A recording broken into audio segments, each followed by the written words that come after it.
Shalom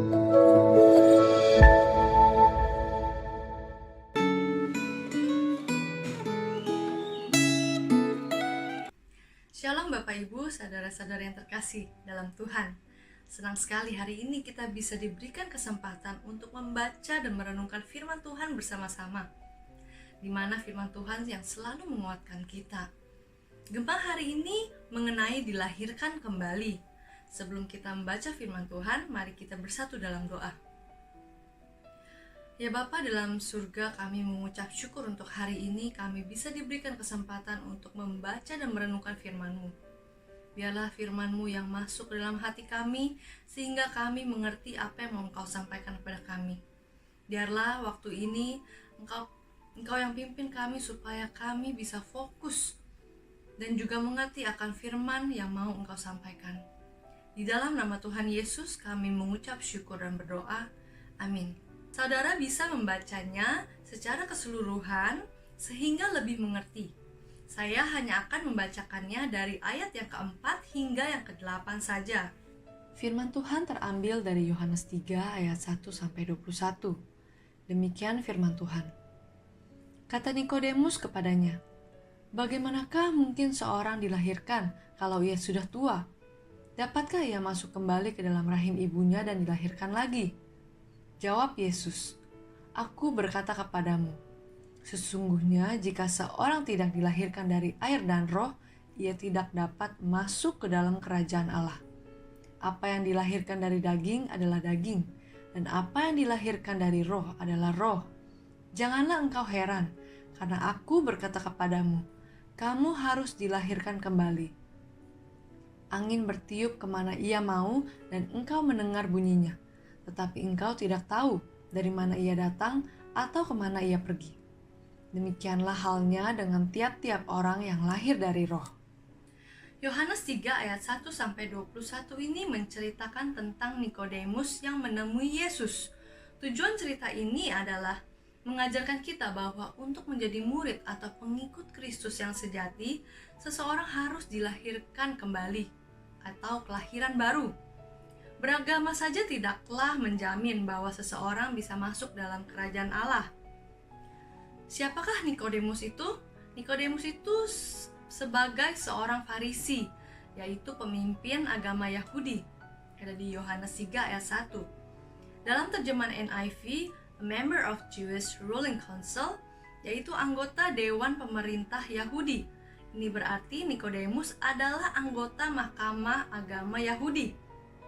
Dia sangat memahami isi kitab suci dan berusaha menaati semua tuntutan keagamaan.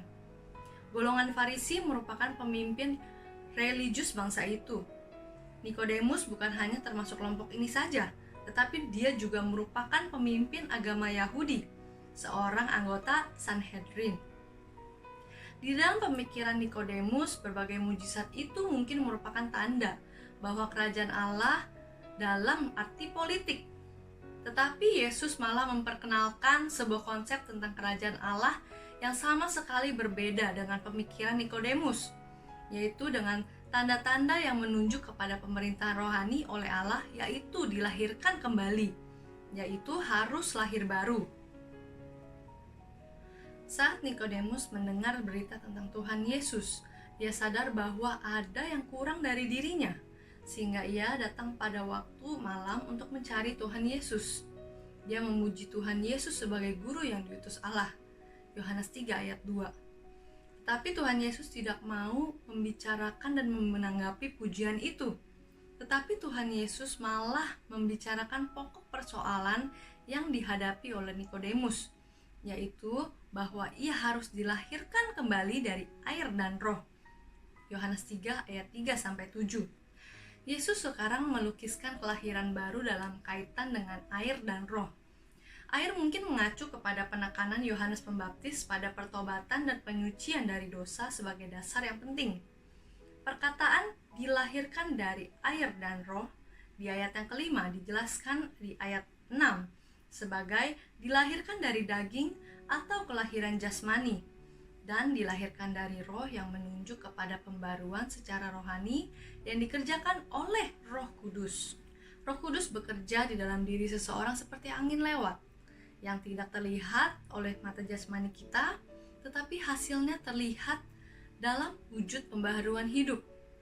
Seperti angin yang tidak bisa ditahan, begitu juga dengan pekerjaan Roh Kudus yang bisa melahirbarukan seseorang dan tidak bisa ditahan.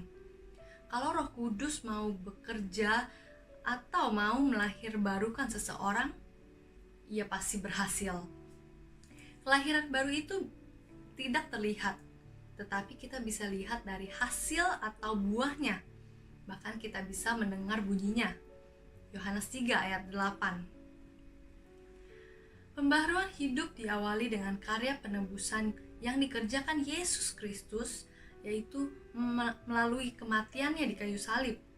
Karya penebusan ini menggenapi karya simbolik penebusan berupa pemancangan ular tembaga di sebuah tiang saat bangsa Israel dihukum karena berbuat dosa melawan Allah dan Musa. Sama seperti orang Israel yang percaya dan melihat ular tembaga akan tetap hidup, demikian pula orang yang mempercayai Tuhan Yesus dan karyanya di kayu salib akan mendapat hidup yang kekal. Di Yohanes 3 ayat 13-17, begitu juga ada di Bilangan 21 ayat 4-9. Orang yang memiliki hidup yang kekal akan sekaligus mengalami pembaharuan hidup, yang umumnya bersifat radikal, sehingga tepat bila orang yang mengalami pembaharuan hidup disebut sebagai orang yang dilahirkan kembali. Pakaian yang robek memang bisa ditambal kembali, tetapi kalau pakaian itu sudah hancur, sudah robek-robek, atau sudah kekecilan, maka tidak mungkin bisa ditambal kembali. Tetapi kita harus mengganti yang baru atau membeli yang baru. Saya sudah Kristen sejak kecil, ke gereja setiap minggu, pelayanan juga aktif di gereja. Tetapi semasa sekolah, sifat saya, tingkah laku, cara berbicara, itu sama sekali tidak mencerminkan seseorang yang Kristen. Tidak halnya percaya kepada Kristus. Bahkan orang tua saya pun sudah dadah karena terlalu bandelnya. Sehingga satu hari di mana Tuhan memanggil saya secara pribadi di acara KKR, apakah saya mau bertobat atau saya mau dilahirkan kembali menjadi seseorang yang baru? Dan saya berpikir, dan saat itu juga saya mengatakan, ya, saya mau dilahirkan kembali, saya mau bertobat. Dan saat itu juga saya sendiri yang memiliki keputusan untuk dibaptis dan percaya sepenuhnya kepada Tuhan. Sejak saat itu, tingkah laku, cara berbicara sama sekali berubah total, mencerminkan seorang Kristen yang sejati, yaitu yang mempercayai Kristus. Kelahiran baru merupakan kedaulatan dan pekerjaan Roh Kudus, di mana Ia menghidupkan kembali manusia yang tadinya mati dalam dosa. Orang yang sudah mengalami kelahiran baru pasti akan mengalami pembaharuan dalam seluruh segi kehidupannya. Bagaimana ciri orang yang sudah dilahirkan kembali? Ia menjadi merasa tidak nyaman bila ia melakukan dosa. Ia merasa nyaman berada di lingkungan orang-orang percaya dan akan memiliki kerinduan hati untuk menjalin relasi dengan Allah, baik secara pribadi, melalui pembacaan firman Tuhan, pembacaan Alkitab, berdoa, saat teduh, melalui kebersamaan dalam ibadah. Sebagai refleksi, jika kita melihat kehidupan kita masing-masing, apakah kita sudah dilahirkan kembali? Apakah kita dapat melihat dan mengalami perubahan hidup setelah kita dilahirkan kembali? Kalau saudara menganggap diri saudara sudah lahir baru, apakah saudara sudah mengalami pengudusan atau pembaharuan diri dalam hidup saudara? Mari kita bersatu dalam doa. Bapa kami dalam surga, terima kasih untuk firman-Mu hari ini. Ajar kami selalu untuk terus hidup di dalam firman Tuhan. menjadi murid dan pekerja Kristus yang sejati. Bapa, tolong kami ini yang berdosa banyak menyakiti hati Engkau. Ajar supaya kami bisa memelihara iman kami dan dilahirkan kembali dari kehidupan kami menjadi seseorang yang baru.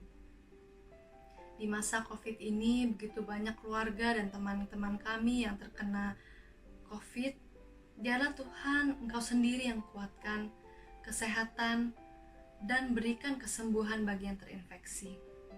Di satu sisi juga biarlah pandemik ini mengajarkan kami untuk terus berpegang teguh hanya kepada Tuhan. Pimpin kehidupan keluarga, teman, sekolah, dan pekerjaan kami. Kami serahkan semuanya hanya di dalam nama Tuhan Yesus. Kami berdoa. Amin. Biarlah kita terus diberikan hati yang setia untuk mendengar dan membaca firman Tuhan setiap hari. Tuhan Yesus memberkati.